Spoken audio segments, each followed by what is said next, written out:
بسم اللہ الرحمن الرحیم۔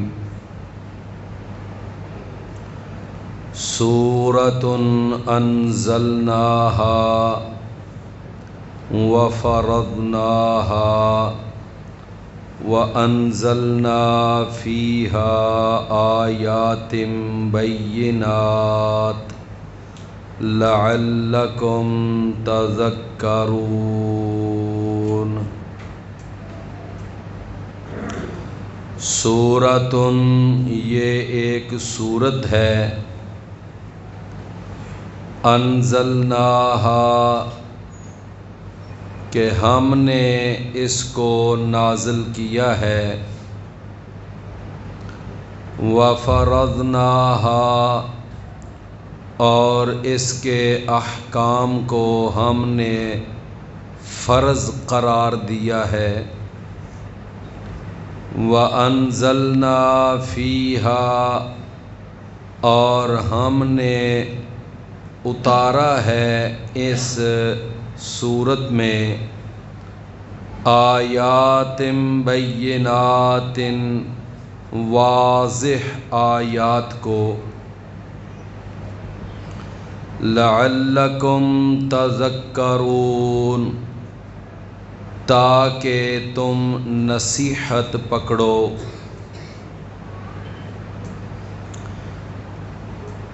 پیارے عزیز بھائیو، جیسا کہ آپ نے ابھی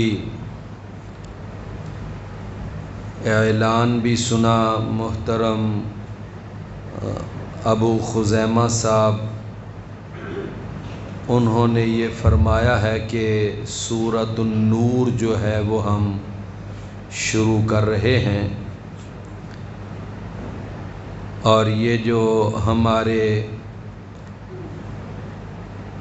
ڈسکا اور سنبڑیال کے جو امیر ہیں محترم امتیاز چیمہ صاحب، ان کے حکم سے یہ سورت جو ہے شروع کی جا رہی ہے۔ سورۃ النور جو ہے اس کے اندر قرآن مجید تو ہر جگہ سے ہی بڑی اہمیت کا حامل ہے، تو بعض مقامات ایسے ہوتے ہیں جن میں بعض چیزوں کو زیادہ نمایاں اور ہائی لائٹ کیا جاتا ہے۔ تو سورۃ النور کے اندر جو بڑا ایک اہم پہلو موجود ہے وہ یہ ہے کہ اس کے اندر زیادہ سے زیادہ جو خاندانی مسائل ہیں اور معاشرتی مسائل اس کے اندر بیان کیے گئے ہیں۔ تو اس کے اندر جس طرح کہ یہ بدکاری اور اس کی حد بیان کی گئی ہے کہ اس کی سزا کیا ہے، اور کسی کے اوپر تہمت لگا دینا بدکاری کی، اس کی سزا کیا ہے۔ پھر آگے سیدہ عائشہ صدیقہ رضی اللہ عنہا پر لگنے والی جو تہمت ہے اس کی اللہ تعالیٰ نے براءت بیان فرمائی۔ پھر اس کے بعد آگے وہ پردے کے احکام اور روزمرہ جو زندگی ہے اس کے کچھ آداب اللہ تعالیٰ نے بیان فرمائے۔ کسی کے گھر میں جانا ہے تو اجازت لے کے جانا ہے، اور اسی طرح اپنی نگاہوں کو نیچا رکھنے کا اس میں حکم ہے، اور اس میں پھر پردے کے احکام بیان ہوئے ہیں۔ تو اس طرح یہ جو یعنی صورت ہے یہ خاندانی اور معاشرتی مسائل کے حوالے سے بڑی اہمیت رکھتی ہے۔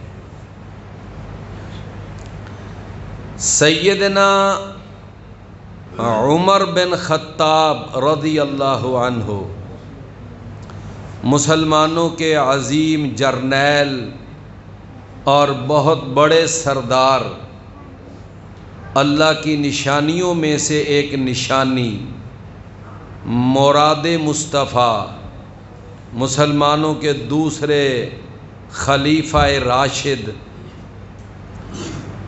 وہ بیان کیا کرتے تھے کہ اپنے گھروں میں اپنی عورتوں کو یہ سورۃ النور پڑھاؤ، اس کا ترجمہ، اس کی تفسیر ان کو بتاؤ۔ سیدنا عمر رضی اللہ عنہ کا یہ رائے دینا، یہ مشورہ دینا اور یہ ترغیب دینا کہ اپنے گھروں میں عورتوں کو یہ سورت پڑھاؤ، اس کے پیچھے لاجک یہی ہے کہ اس سورت کے اندر بہت سارے مسائل خواتین سے متعلق ہیں، تو لہٰذا یہ سورت جو ہے یہ خواتین کو زیادہ کوشش کر کے پڑھانی چاہیے۔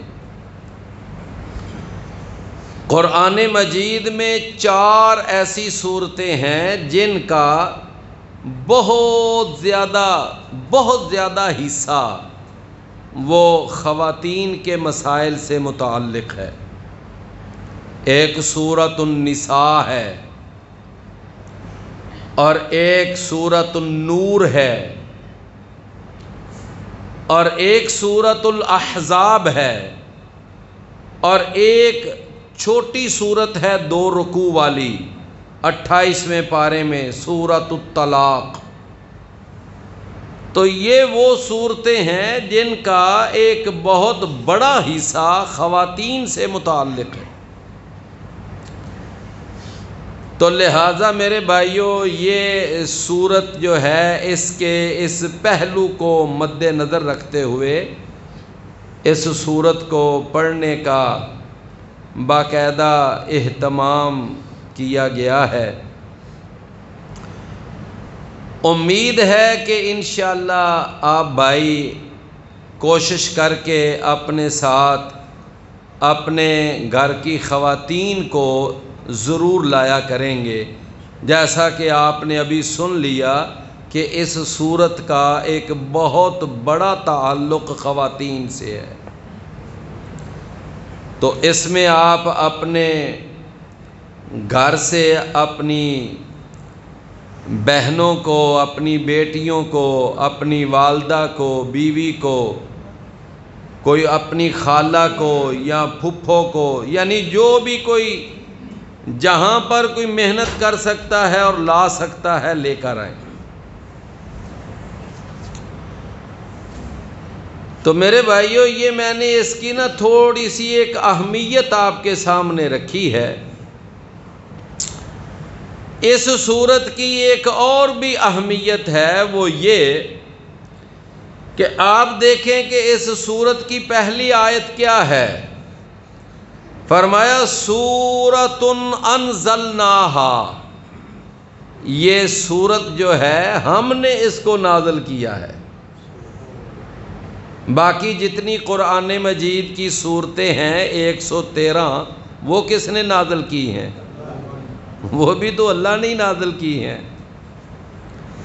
لیکن اس سورت کے لیے یہ اسپیشلی جملہ اور سب سے پہلا جملہ اس سورت کے شروع میں کہ سورۃ انزلناہا، یہ وہ سورت ہے کہ اس کو ہم نے نازل کیا ہے۔ یہ جملہ بھی اس سورت کی اہمیت کو یعنی اجاگر کر رہا ہے کہ اللہ تعالیٰ بڑے فخر کے ساتھ یہ بات کہہ رہا ہے کہ یہ سورت جو ہے اس کو ہم نے نازل کیا۔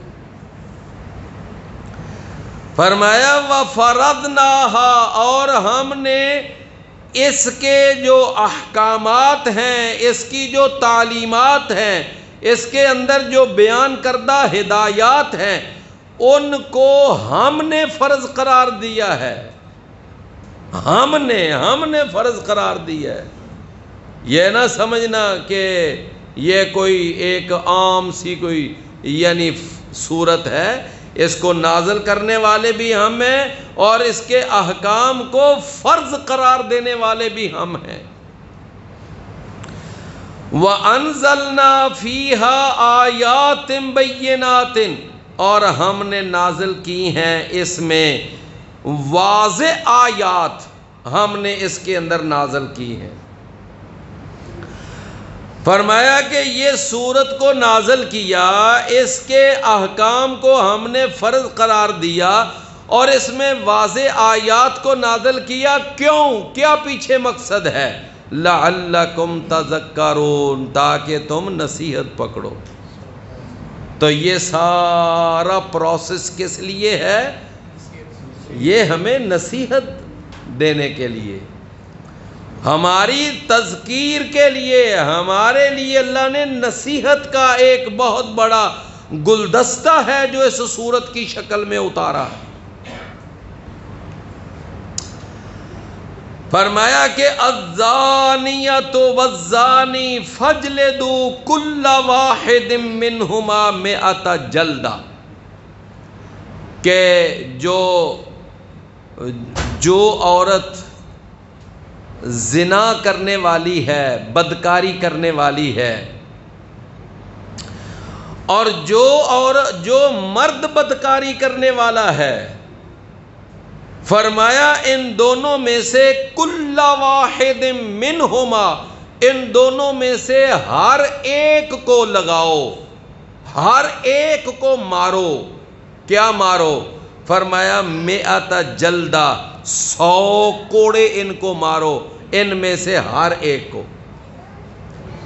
مرد کو بھی 100 کوڑے لگاؤ اور عورت کو بھی 100 کوڑے لگاؤ، لڑکے کو بھی 100 کوڑے اور لڑکی کو بھی 100 کوڑے لگاؤ۔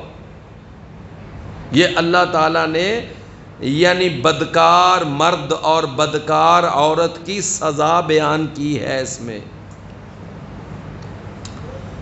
اللہ اکبر۔ میرے بھائیوں، ماشاءاللہ آپ دیکھیں، اگر توجہ اور غور سے ایک بات کو سمجھیں کہ اللہ تعالیٰ نے قرآن مجید کے اندر جو اللہ کا عام جو انداز ہے، عام انداز، وہ کیا ہے کہ اللہ صرف حکم جب نازل فرماتا ہے تو مردوں کو مخاطب کرتا ہے، تو مخاطب مردوں کو کیا جاتا ہے، تو اس حکم کے اندر خواتین خود بخود آ جاتی ہیں۔ خواتین جو ہیں وہ خود بخود آ جاتی ہیں، یعنی چونکہ مردوں کو ایک غلبہ حاصل ہے، مردوں کو قوامیت حاصل ہے، مرد ایک حاکم کا درجہ رکھتے ہیں، معاشرے کے اندر یہ ایک سپرمیسی ان کے پاس ہے، اس لیے جب اللہ حکم دیتا ہے مردوں کو مخاطب کر کے تو اس میں خواتین جو ہیں وہ از خود آ جاتی۔ مثال دیکھیں، اللہ تعالیٰ نے قرآن میں فرمایا اقیموا الصلاۃ وآتوا الزکاۃ، کہ تم نماز کو قائم کرو اور زکوٰۃ ادا کرو۔ اب یہ حکم کن کے لیے ہے؟ مردوں کے لیے، لیکن یہ حکم اگرچہ اللہ نے مخاطب مردوں کو کیا ہے، لیکن اس کے اندر خواتین بھی شامل ہیں کہ نماز قائم کرنا یہ مردوں کے لیے بھی ہے، عورتوں کے لیے بھی ہے، زکوٰۃ ادا کرنا مردوں کے لیے بھی ہے، عورتوں کے لیے بھی ہے۔ اسی طرح ابھی کچھ دیر ہی پہلے رمضان کا مہینہ گزرا ہے، رمضان کے روزے اللہ نے جہاں فرض کیے تو کیا آیت نازل فرمائی؟ فرمایا یا ایھا الذین آمنوا، اے ایمان والو، کتب علیکم الصیام، تمہارے اوپر روزہ رکھنا فرض کر دیا گیا ہے۔ یہ سارے الفاظ جو ہیں یہ مذکر کے لیے ہیں، لیکن یہ روزہ رکھنا جیسے مردوں کے لیے ہے ایسے عورتوں کے لیے بھی ہے۔ اچھا، جب مردوں کو مخاطب کیا جائے تو عورتیں تو شامل ہو جاتی ہیں، لیکن یہاں اللہ تعالیٰ نے کیا فرمایا؟ فرمایا الزانیۃ والزانی فاجلدوا کل واحد منہما مئۃ جلدہ۔ اللہ نے یہاں عورت کو اور مرد کو الگ الگ ان کا تذکرہ کر کے فرمایا کہ بدکاری کرنے والی عورت ہے یا بدکاری کرنے والا مرد ہے، دونوں کو 100 کڑے لگاؤ۔ یہ بھی تو کہا جا سکتا تھا نا کہ زنا کرنے والوں کو 100 کوڑے لگاؤ، اس میں مرد بھی آ جاتے، اس میں عورتیں بھی آ جاتی، لیکن اللہ تعالیٰ کا یہ انداز اور یہ اسلوب یہاں نہیں ہے۔ اس کی وجہ کیا ہوتی ہے؟ اللہ تعالیٰ قرآن مجید میں کئی ایسے مقامات ہیں کہ جو ایک یعنی معاشرتی خرابی اور عیب وہ مردوں میں اور عورتوں میں دونوں میں پایا جاتا ہے، اور دونوں اس کے اندر یعنی باقاعدہ برابر کی شریک ہوتی ہیں، تو پھر اللہ تعالیٰ وہاں مرد کو بھی اور عورت کو بھی دونوں کو مخاطب کر کے پھر اللہ بات بیان کرتا ہے۔ مثال آپ دیکھیں، اللہ تعالیٰ نے ارشاد فرمایا کہ اے ایمان والو، کوئی قوم کسی دوسری قوم کے ساتھ مذاق نہ کرے۔ یہ سورہ الحجرات میں آیت ہے۔ فرمایا یا ایھا الذین آمنوا لا یسخر قوم من قوم عسى ان یکونوا خیرا منہم ولا نساء من نساء عسى ان یکن خیرا منہن۔ تو کیا مانا کہ اللہ نے یہ بات مردوں کو الگ بتائی اور عورتوں کے لیے الگ؟ کیوں؟ اس لیے کہ یہ مذاق اڑانے والی بیماری یہ جہاں مردوں میں پائی جاتی تھی اسی طرح برابر عورتوں میں بھی پائی جاتی تھی۔ اللہ نے یہ حکم ان کو بھی دیا، ان کو بھی دیا۔ اسی طرح قرآن مجید کے اندر اور بھی کئی آیات، اللہ اکبر۔ سیدہ ام سلمہ رضی اللہ عنہا، مومنوں کی ماں، ایک دفعہ شکوہ کر دیا رسول اللہ صلی اللہ علیہ وسلم سے، کہتی ہیں اللہ کے رسول ویسے بات ایک کرنے لگی ہوں کہ قرآن مجید میں جہاں کہیں بھی کوئی بات آتی ہے اس میں مردوں کو ہی زیادہ سامنے رکھا جاتا ہے، اللہ مردوں کو ہی مخاطب کرتا ہے، مردوں کو ہی اللہ تعالیٰ زیادہ تر بات، تو خواتین کو کیوں نہیں اللہ تعالیٰ ساتھ ساتھ شامل کرتا؟ سیدہ ام سلمہ فرماتی ہیں جمعہ کا دن تھا، پہلا ٹائم تھا جب میں نے اللہ کے رسول سے بات کی۔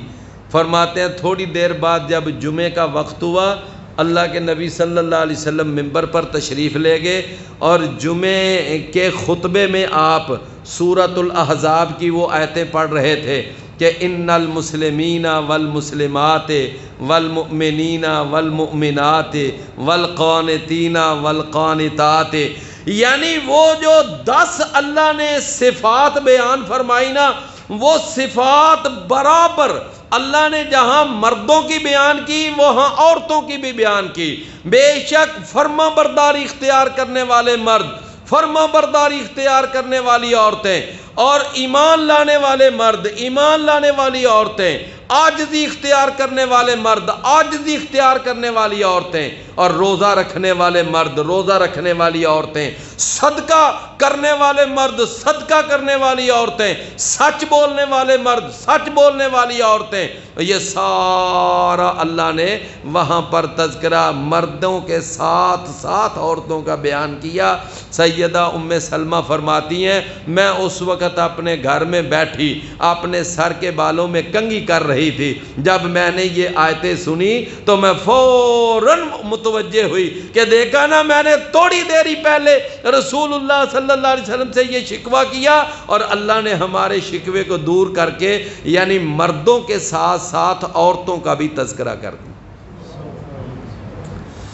تو مطلب یہ ہے کہ خواتین کا تذکرہ طبعاً جو ہے وہ مردوں کے ساتھ ہوتا ہے، لیکن بعض اوقات اللہ تعالیٰ یعنی مردوں کو اسپیشلی الگ مخاطب کرتا ہے، عورتوں کو اسپیشلی الگ مخاطب کرتا ہے۔ تو یہاں پر بھی اللہ تعالیٰ نے اسی طرح فرمایا کہ الزانیۃ والزانی، کہ وہ عورت جو بدکاری کرنے والی ہے اور وہ مرد جو بدکاری کرنے والا ہے، ان دونوں میں سے ہر ایک کو 100 کوڑے لگاؤ۔ کیوں بھی بات سمجھ آئی نا؟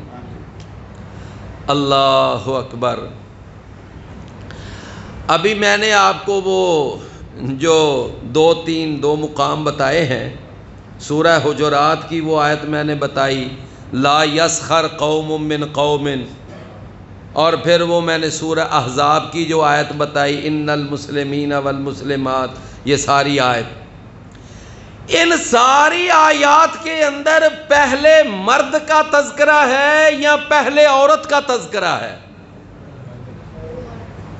اگرچہ مرد اور عورت کا تذکرہ ساتھ ساتھ ہے، لیکن اللہ نے مرد کا تذکرہ پہلے کیا ہے، عورت کا تذکرہ بعد میں کیا ہے۔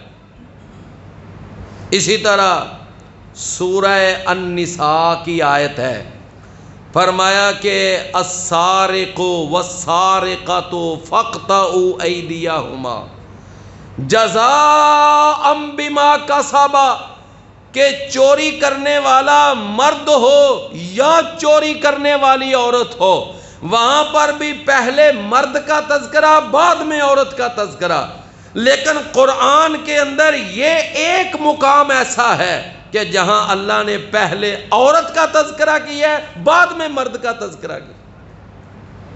کیوں بھی بات سمجھ آ رہی ہے نا؟ یہ ایک مقام ایسا ہے۔ اللہ تعالیٰ نے فرمایا الزانیۃ والزانی، کیوں بھائی ترتیب ایسے بھی تو ہو سکتی تھی نا کہ الزانی والزانیۃ، لیکن اللہ نے کیا ترتیب رکھی ہے؟ ہاں جی، الزانیۃ والزانی۔ اس کی وجہ، اس کا سبب کیا ہے کہ اس مقام پر اللہ تعالیٰ نے اس ترتیب کو کیوں ایسے الٹ کر دیا، کیوں اس کو بدل دیا؟ میرے بھائیوں، اس کی 2 وجوہات ہیں جو مفسرین نے بیان کی ہیں۔ اس کی پہلی وجہ یہ ہے کہ یہ جو بدکاری ہے، اس کی جو زیادہ اس کے اندر ذلت اور رسوائی ہے وہ بنسبت مرد کے عورت کی زیادہ ہوتی ہے۔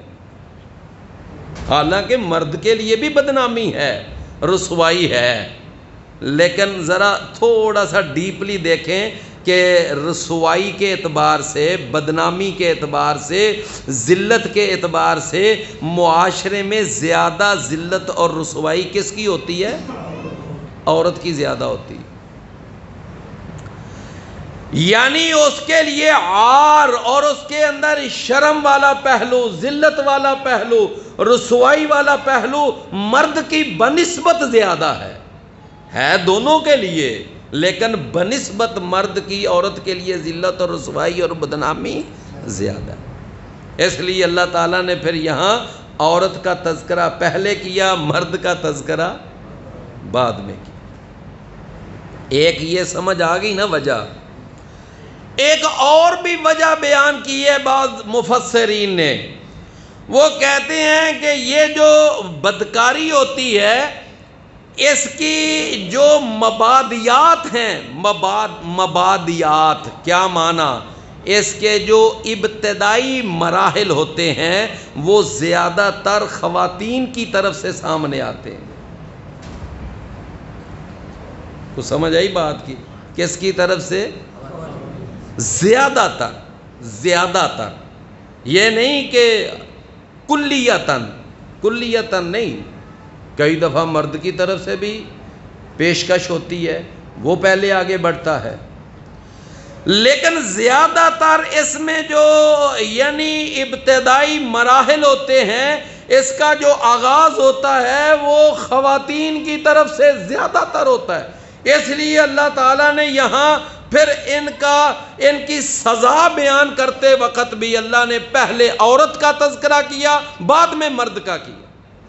الزانیۃ والزانی فاجلدوا کل واحد منہما مئۃ جلدہ۔ وہ تو میرے بھائیوں اللہ تعالیٰ نے جناب یوسف علیہ السلام کو بچایا اپنے خاص فضل و کرم سے۔ سورہ یوسف میں ایک واقعہ ہے نا، وہ امرأۃ العزیز کا، لیکن ڈورے ڈالنے میں کس نے ابتدا کی تھی؟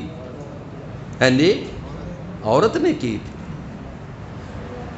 یعنی قرآن مجید کے اندر یہ ایک واحد واقعہ اس طرح کا بیان ہوا ہے، اور اس میں بھی جو اس کے جو ابتدائی مرحلہ تھا وہ اس عورت کی طرف سے جناب یوسف علیہ السلام الحمدللہ اللہ کے خاص فضل و کرم سے بچے رہے، ورنہ اس نے اپنا پورا زور لگایا تھا، پورا زور لگایا، جناب یوسف علیہ السلام کو اللہ نے اپنے خاص فضل سے محفوظ رکھا۔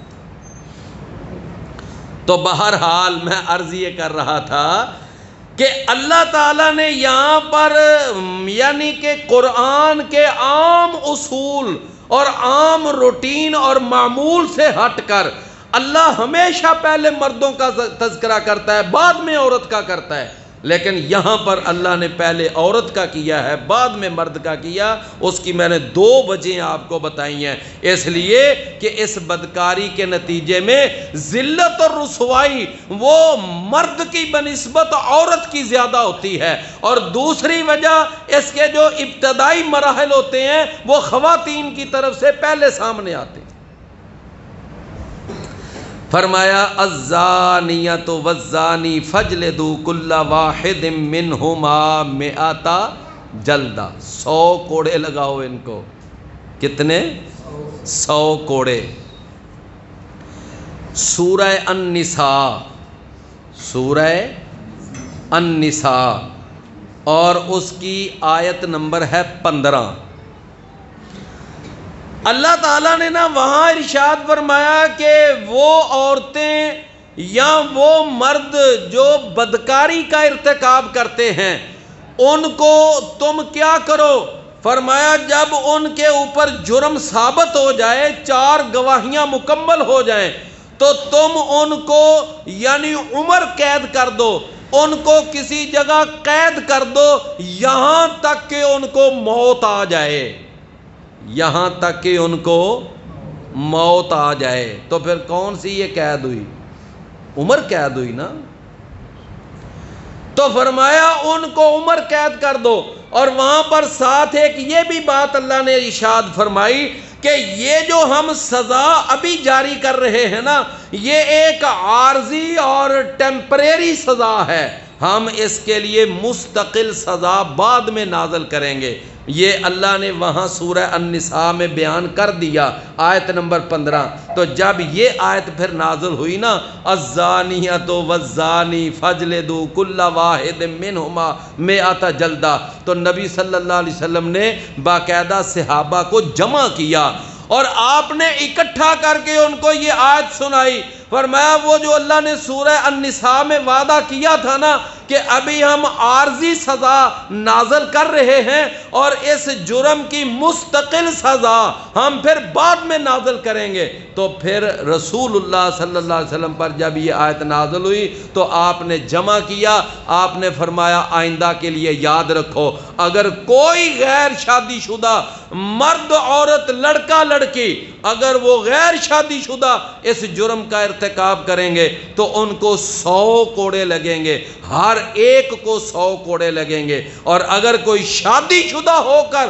اس جرم کا ارتکاب کرے گا تو ان کو رجم کیا جائے گا۔ رجم کا معنی کہ آدھا بدن جسم وہ زمین کے اندر گاڑ کر اور اس کے بعد پتھر مار مار کر اس کو ختم کر دینا، اس کو کہتے ہیں یعنی حد رجم۔ یہ رجم کی سزا رسول اللہ صلی اللہ علیہ وسلم نے اس آیت کے نازل ہونے پر باقاعدہ ارشاد فرمایا کہ یہ جو غیر شادی شدہ ہے نا، اس کی سزا یہ ہے۔ کتنی؟ 100 کوڑے۔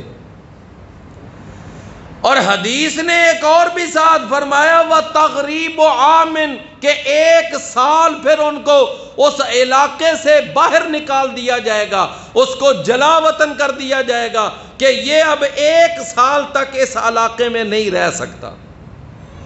یہ بھی ایک ساتھ سزا ہے۔ قرآن نے 100 کوڑے بیان کی اور حدیث نے ساتھ 1 سال کی جلا وطنی بھی بیان کی۔ یہ جلا وطنی کیوں ہے؟ تاکہ ان کو الگ کر دیا جائے، اور یہ دونوں جو ہیں یہ نشان عبرت بنے، یعنی اپنے لواحقین کے ہاں، رشتہ داروں کے ہاں۔ تو یہ 1 سال کی جلا وطنی اور 100 کوڑے، یہ جو ہے نا یہ غیر شادی شدہ کے لیے۔ اللہ اکبر۔ نبی صلی اللہ علیہ وسلم کے زمانے میں ایک واقعہ پیش آیا کہ ایک نوجوان لڑکا تھا، کسی کے گھر میں ملازم تھا۔ ہوتے ہیں نا گھروں میں ملازم تھا، گھر کے کام کاج کرتا تھا، کوئی چیز لے آئے، کوئی یہ وہ۔ تو اس گھر کی جو مالکن تھی نا، اس کے ساتھ اس کے ناجائز تعلقات شروع ہو گئے۔ جو مالک تھا اس کو نہیں پتا کہ یہ اندر کا، اب دیکھیں نا وہ گھر کا ملازم ہے، وہ آتا ہے جاتا ہے، گھر کے اندر رہتا ہے، تو اس کے ساتھ اس کے ناجائز تعلقات مالکن کے ساتھ شروع ہو گئے۔ نتیجہ زنا اور بدکاری تک چلا گیا، یعنی اس نے بدکاری کی اپنی مالکن کے ساتھ، راز آؤٹ ہو گیا اور سارا جرم جو ہے وہ ثابت ہو گیا۔ اب وہ جو ملازم تھا، لڑکا تھا، وہ غیر شادی شدہ تھا، تو اس کے والد کو کسی نے یہ مسئلہ بتا دیا اپنے پاس سے ہی۔ بعض لوگ ہوتے ہیں نا، یعنی ہر آدمی مفتی بن جاتا ہے، تو کسی نے اس کو یہ فتویٰ دے دیا، مسئلہ بتایا کہ اب یہ ہے کہ تیرا بیٹا جو ہے نا، اس کو 100 بکریاں اس کے اوپر جرمانہ ہے، 100 بکریاں یہ آپ کے بیٹے کو جرمانہ ہے، اور پھر آپ کے بیٹے کو منہ کالا کر کے گدھے پر بٹھا کر چکر لگوایا جائے گا۔ یہ انہوں نے نا اس کی سزا بیان کی۔ اللہ اکبر۔ یہ بات جو ہے یہ نبی کریم صلی اللہ علیہ وسلم تک آئی، وہ خود والد اس کا ہی یہ بات لے کر آ گیا، کہنے لگا اللہ کے رسول، میرا بیٹا جو ہے اس طرح معاملہ ہو گیا ہے، تو اب مجھے بعض لوگوں نے یہ کہا ہے آپ مجھے اللہ کی کتاب کے مطابق میرا یہ فیصلہ کریں، اللہ کی کتاب کے مطابق۔ جب رسول اللہ صلی اللہ علیہ وسلم نے کہا گیا نا اللہ کی کتاب کے مطابق، تو نبی صلی اللہ علیہ وسلم نے فرمایا کہ مجھے اس ذات کی قسم ہے جس کے ہاتھ میں میری جان ہے، میں اللہ کی کتاب کے مطابق ہی فیصلہ کروں گا، میں اس میں کوئی کسی قسم کی بے انصافی نہیں کروں گا، قرآن اور حدیث کے مطابق، کیونکہ کتاب قرآن پہ بھی بولا جاتا ہے، حدیث پہ بھی بولا جاتا ہے۔ رسول اللہ صلی اللہ علیہ وسلم نے فرمایا کہ یہ جو ہے نا منہ کالا کرنا، گدھے پہ بٹھانا، یہ کوئی سزا نہیں ہے، اور نہ اسلام کے اندر یہ کوئی سلسلہ ہے۔ ہاں تیرے بیٹے کو 100 کوڑے لگیں گے، اور اس کے بعد اس کو 1 سال کے لیے یہاں سے جلا وطن کیا جائے گا۔ اور نمبر 2، رسول اللہ صلی اللہ علیہ وسلم نے اپنے ایک صحابی انیس کو بتایا، فرمایا انیس تم کل جانا، صبح جا کر اس عورت سے پوچھنا کہ کیا واقعتاً ایسا ہی معاملہ ہے کہ جس طرح یہ بیان کیا جا رہا ہے، اگر تو وہ عورت بھی اقرار جرم کر لے تو نبی صلی اللہ علیہ وسلم نے فرمایا اس کو اس محلے کے اندر ہی رجم کر دینا۔ کیوں؟ وہ عورت کون تھی؟ ہاں جی، وہ شادی شدہ تھی۔ تو آپ نے فرمایا اس لڑکے کو 100 کوڑے لگیں گے، 1 سال جلا وطن ہوگا، اور وہ جو عورت ہے اس کو رجم کیا جائے گا۔ وہ جو آپ کے صحابی تھے نا انیس بن عبداللہ رضی اللہ عنہ، وہ اگلے دن صبح گئے، جا کر اس عورت سے پوچھا، اس نے اعتراف کر لیا، اس نے کہا ہاں واقعتاً ایسا ہوا ہے۔ تو جناب سیدنا انیس انہوں نے کہا پھر اللہ کے نبی صلی اللہ علیہ وسلم کا مجھے آرڈر یہ تھا کہ آپ کو رجم کیا جائے گا۔ اس عورت کو رجم کیا گیا۔ تو بھائیو سمجھ آگئی نا، یہ 100 کوڑے والی سزا کس کے لیے ہے؟ یہ غیر شادی شدہ مرد اور عورت کے لیے۔ فرمایا فَجْلِدُوا كُلَّ وَاحِدٍ مِّنْهُمَا 100 جلدہ، ان میں سے ہر ایک کو 100 کوڑے لگاؤ۔ وَلَا تَأْخُذْكُمْ بِهِمَا رَأْفَةٌ فِي دِينِ اللَّهِ، اور نہ پکڑے تم کو ان دونوں کے بارے میں رأفتن، کوئی نرمی، کوئی شفقت، کوئی ان کے اوپر ترس۔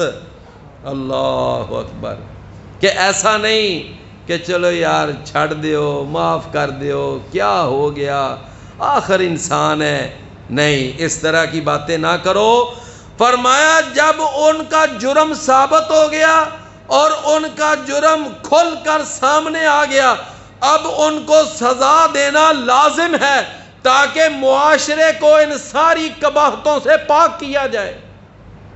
فرمایا اب ان کو سزا دو، اور سزا دینے میں تمہارے دل کے اندر ترس نہیں آنا چاہیے، رحم نہیں آنا چاہیے۔ رأفتن کا معنی کیا ہے؟ نرمی، شفقت۔ بھئی سمجھ آئی نا بات؟ اللہ تعالیٰ کی صفتوں میں ایک صفت ہے رؤوف۔ اللہ کی صفتوں میں سے ایک صفت کیا ہے؟ رؤوف، رؤوف الرحیم۔ تو رؤوف کا معنی کیا ہوتا ہے؟ شفقت کرنے والا۔ تو فرمایا اس وقت شفقت نہیں تمہیں آنی چاہیے، بلکہ اللہ کا حکم سمجھ کر دل مضبوط کر کے اپنے آپ کو پوری طرح قائم کر کے ان کو سزا دو، ان کو سزا جاری کرو۔ اللہ اکبر۔ فرمایا ان کنتم تؤمنون باللہ والیوم الآخر، اگر تم اللہ پر اور آخرت کے دن پر ایمان لاتے ہو تو پھر ان پر سزا جاری کرنا اور ان کے اوپر ترس نہ کھانا یہ تمہارے اوپر لازم ہے۔ ہاں ایک ہوتا ہے ایک طبعی طور پر ترس، وہ تو آ ہی جاتا ہے کبھی، لیکن یہ ہے کہ اللہ کا حکم جاری کرنے میں ترس نہیں آنا چاہیے کہ تم سزا ہی جاری نہ کرو۔ ہاں ویسے کوئی بندہ دیکھتا ہے کہ بھائی ان کو سزا مل رہی ہے، اب یہ کوڑے کھا رہے ہیں، اب یہ ہو رہا ہے، تو دل کے اندر اگر کوئی تھوڑا سا ترس والا، رحم والا ایک ماحول بن جائے تو وہ ایک طبعی چیز ہے۔ اللہ اکبر۔ فرمایا وَلْيَشْهَدْ عَذَابَهُمَا، اور چاہے لازم ہے کہ حاضر ہوں ان دونوں کی سزا کے موقع پر۔ کیا حاضر ہو؟ طَائِفَةٌ مِّنَ الْمُؤْمِنِينَ، مومنوں کی ایک جماعت، مومنوں کا ایک گروہ، مومنوں کا ایک جتھا اس وقت وہاں حاضر ہونا چاہیے جب ان کو سزا دی جا رہی ہو۔ ایسا نہ ہو کہ تم اس کو کسی کونے کھدرے میں لے جاؤ، چلو جی یہ بدنامی سے بچ جائیں، یہ کم سے کم معاشرے میں رسوا ہوں۔ نہیں، اللہ تعالیٰ ارشاد فرما رہا ہے کہ پورے مجمع کے اندر ان کو سزا دو۔ فَلْيَشْهَدْ عَذَابَهُمَا طائفتن۔ تو اللہ نے اس آیت میں 3 حکم بیان کیے۔ پہلا حکم کہ بدکار مرد اور عورت کو 100 کوڑے لگاؤ۔ دوسرا حکم کہ ان کو سزا دیتے وقت تم نے اپنے یعنی دل میں ترس اور رحم نہیں پیدا کرنا۔ اور تیسرا حکم ایک پورے مجمع کے اندر ان کے اوپر سزا جاری کرو۔ کیوں میرے بھائیو؟ اللہ تعالیٰ سب سے زیادہ رحیم ہے یا بندے بندے کے لیے زیادہ رحیم ہے؟ ہاں جی سنا ہوا ہے نا وہ واقعہ کہ ایک جو انسان ہے اللہ تعالی یعنی اس انسان کے لیے 100 ماؤں سے زیادہ رحم کرنے والا ہے. تو جب اللہ کہہ رہا ہے کہ اس کو سزا دو اور ہم کہیں جی نہیں ترس کھانا چاہیے رحم کھانا چاہیے. بعض ایسے بدبخت لوگ ہیں کہ انہوں نے قرآن اور حدیث کی بے ادبی اور گستاخی کرتے ہوئے ان قرآن کے اندر بیان کردہ سزاؤں کو وحشیانہ سزائیں کہا یہ تو وحشیانہ سزائیں ہیں. سمجھ آئی نا بات کی؟ وحشیانہ سزائیں، نعوذ باللہ من ذالک. میرے بھائیوں کیا محمد کریم صلی اللہ علیہ وسلم کا قائم کیا ہوا معاشرہ وہ ایک وحشیانہ معاشرہ تھا؟ کیا آپ نے جو اپنے صحابہ کی تربیت کی آپ نے ان کے اخلاق سنوارے، آپ نے ان کے باقاعدہ ایک معاملے پہ توجہ دے کر ایک دنیا کا آئیڈیل اور مثالی معاشرہ قائم کیا، وہ تو کائنات کا سب سے زیادہ مہذب متمدن سویلائزڈ معاشرہ تھا. میرے بھائیوں دنیا ویسے سائنسی ٹیکنالوجی میں جہاں مرضی چلے جائے لیکن جتنا خوبصورت اور بہترین معاشرہ اللہ کے نبی نے قائم کیا تھا قیامت تک اس جیسا معاشرہ نہیں کوئی قائم کر سکتا.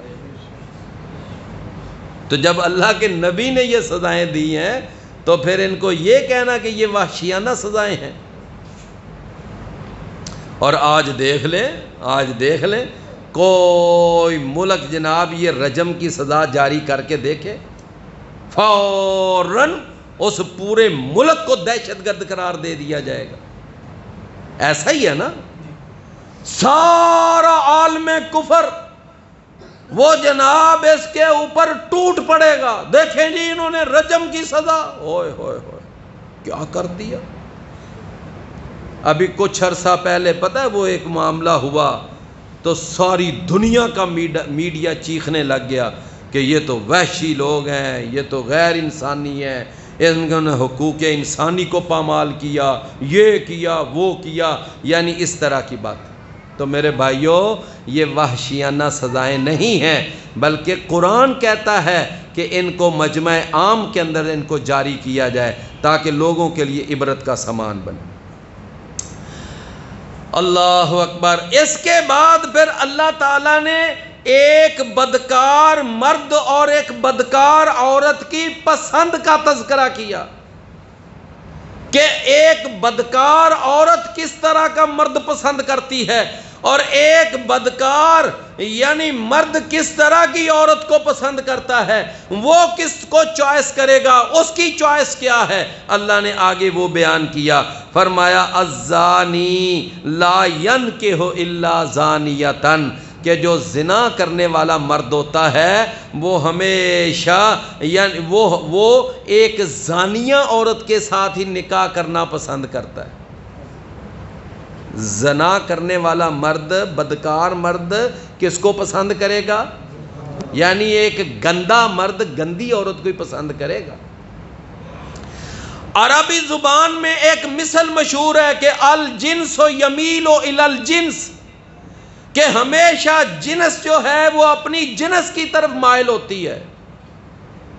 اور اسی طرح ایک وہ فارسی میں کہتے ہیں نا کہ کند جنس با ہم جنس پرواز، کبوتر با کبوتر باز با باز، کہ ہمیشہ ایک جنس اپنی جنس کی طرف ہی آمادہ ہوتی ہے. فرمایا یہ جو کبوتر ہے کبوتروں کے ساتھ اڑے گا اور جو باز ہے وہ باز کے ساتھ اڑنا پسند کرے.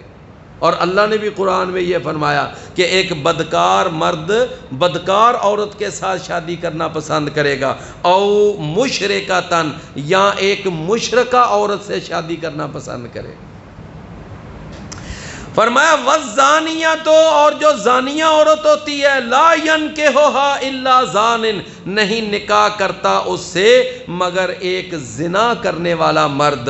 او مشرکن یا ایک شرک کرنے والا مرد، تو اللہ تعالیٰ نے فرمایا کہ یہ ان کا ایک طبعی ملان ہے کہ ہمیشہ زانی زانیہ اور مشرکہ عورت سے نکاح پسند کرتا ہے، اور ایک زانیہ عورت ایک زانی مرد اور مشرک مرد کے ساتھ نکاح کرنا پسند کرتی ہے۔ فرمایا وَحُرِّمَ ذَلِكَ عَلَى الْمُؤْمِنِينَ، اور یہ بات مومنوں پر اللہ نے حرام قرار دے دی۔ نبی صلی اللہ علیہ وسلم کا ایک صحابی تھا، بس یہ آخری واقعہ میں آپ کو سنا کر بات ختم کر رہا ہوں، یہ صحیح مسلم میں حدیث آتی ہے۔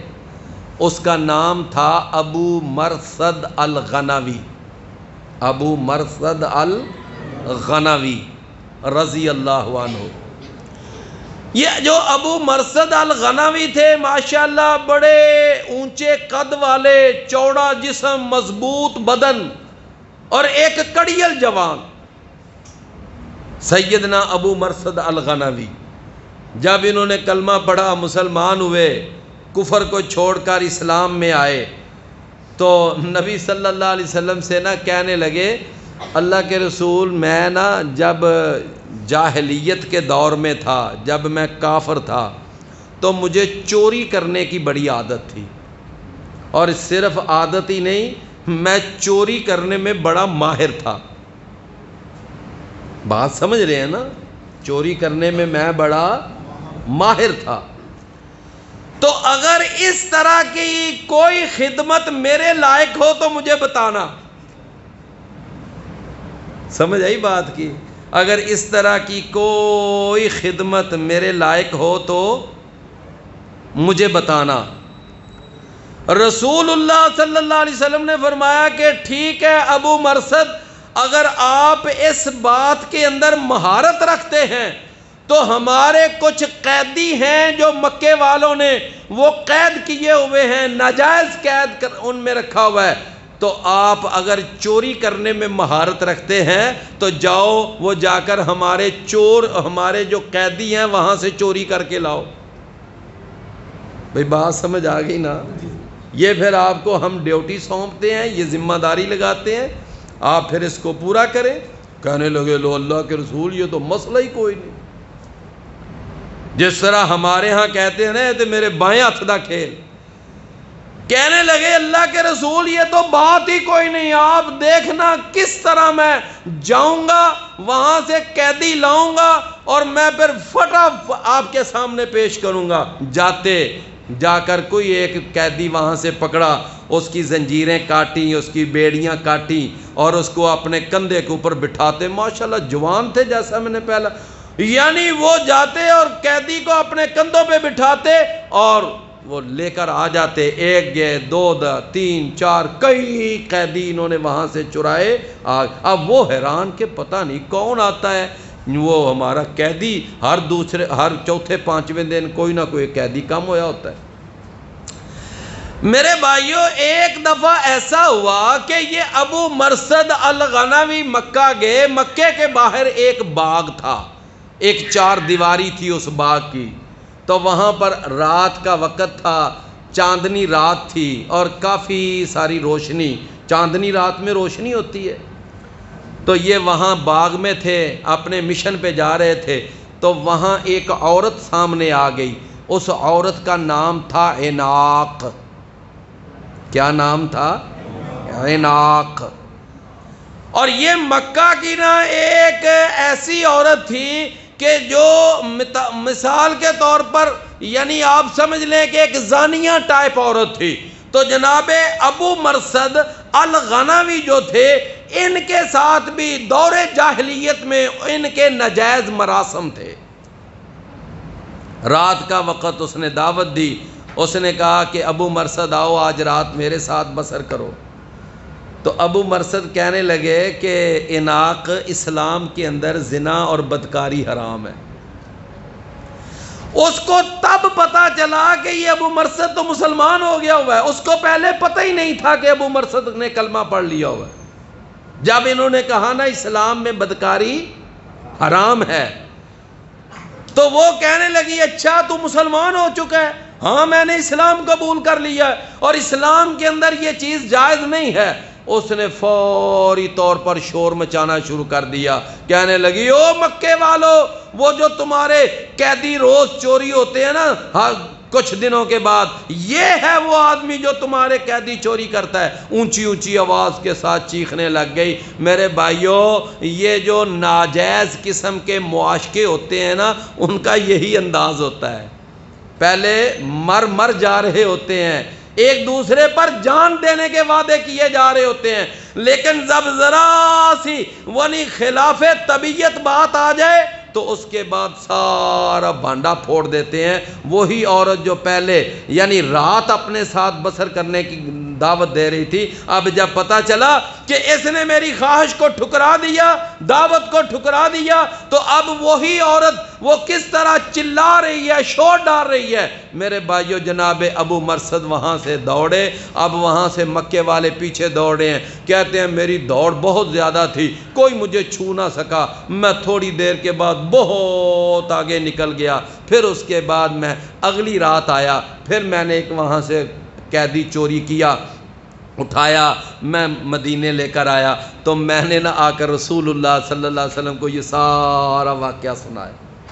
میں نے کہا اللہ کے رسول، اس طرح وہ عناق نامی عورت مکہ میں، اللہ کے رسول بھی اس کو جانتے تھے، اللہ کے رسول بھی مکہ میں رہے تھے نا، تو وہ نہ اس طرح اس نے مجھے دعوت دی تھی، میں نے ٹھکرا دیا، تو اللہ کے رسول اگر آپ مجھے اجازت دیں تو میں اس عورت کے ساتھ نکاح نہ کر لوں، میں اس عورت کے ساتھ نکاح کر لوں۔ رسول اللہ صلی اللہ علیہ وسلم ابھی خاموش ہیں، تو اس موقع پر اللہ نے یہ آیت اتار دی، فرمایا کہ بدکار جو مرد ہوتا ہے وہ بدکار عورت سے شادی کرنا، نکاح کرنا پسند کرتا ہے، اور اسی طرح جو بدکار عورت ہوتی ہے بدکار مرد کے ساتھ نکاح کرنا پسند کرتی ہے، اور یہ مومنوں پر اللہ نے حرام قرار دیا۔ لہٰذا میرے بھائیوں، جب یہ کنفرم ہونا کہ یہ کوئی بدکار عورت ہے یا بدکار مرد ہے، اس عورت اور اس مرد کے ساتھ نکاح کرنا بھی حرام ہے۔ میری بات آپ سمجھ رہے ہیں نا؟ اس کے ساتھ نکاح کرنا بھی کیا ہے؟ حرام ہے۔ ہاں اگر وہ بعد میں توبہ کر لیں، معافی مانگ لیں، اپنی اصلاح کر لیں، اپنے آپ کو ٹھیک کر لیں، پھر ایک الگ بات ہے۔ اللہ اکبر۔ فرمایا وَحُرِّمَ ذَلِكَ عَلَى الْمُؤْمِنِينَ۔ اچھا بس میرے بھائیو، اس میں اللہ تعالیٰ نے فرمایا کہ زنا کرنے والا مرد وہ پسند کرتا ہے کس کے ساتھ نکاح کرنا؟ ہیں جی؟ زانیہ عورت سے۔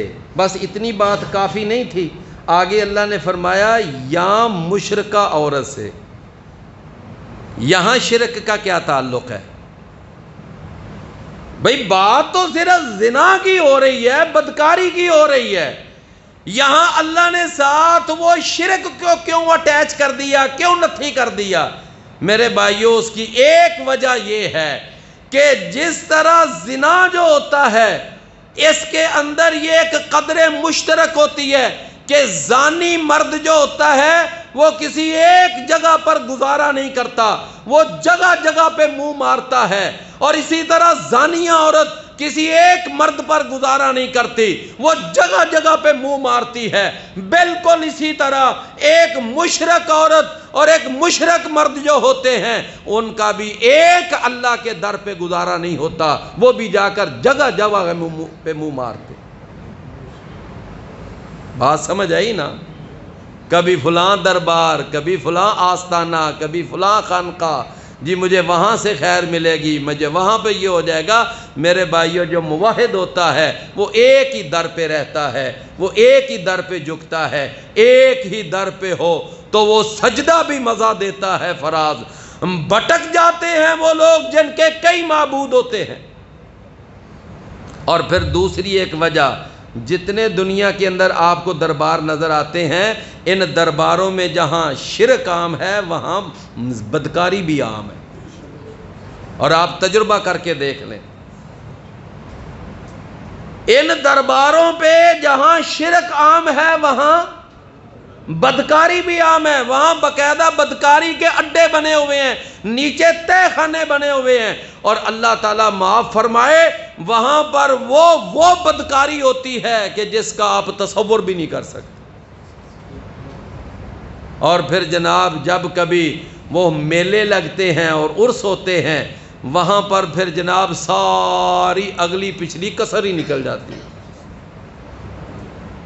پھر تو کسر، بلکہ کئی ایسے عرس اور کئی میلے وہاں پر لوگ اپنے ساتھ جو اپنی بیٹیاں لے کے جاتے ہیں، وہاں بیٹیاں کھو کے آ جاتے ہیں، وہ کسی نہ کسی کے ساتھ وہاں دوڑ جاتی ہے، پہلے سے پروگرام بنے ہوتے ہیں، پہلے سے سیٹنگ ہوئی ہوتی ہے، اور وہاں سے وہ بھاگ جاتی ہیں۔ میرے پیارے بھائیوں، وہاں پر اس قدر یہ سارا فحش منظر، یہ فحش کلچر، یہ درباروں پہ جہاں شرک عام ہے وہاں بدکاری بھی عام۔ اللہ تعالی ہمیں سمجھنے کی توفیق عطا فرمائے۔ وآخر دعوانا الحمدللہ رب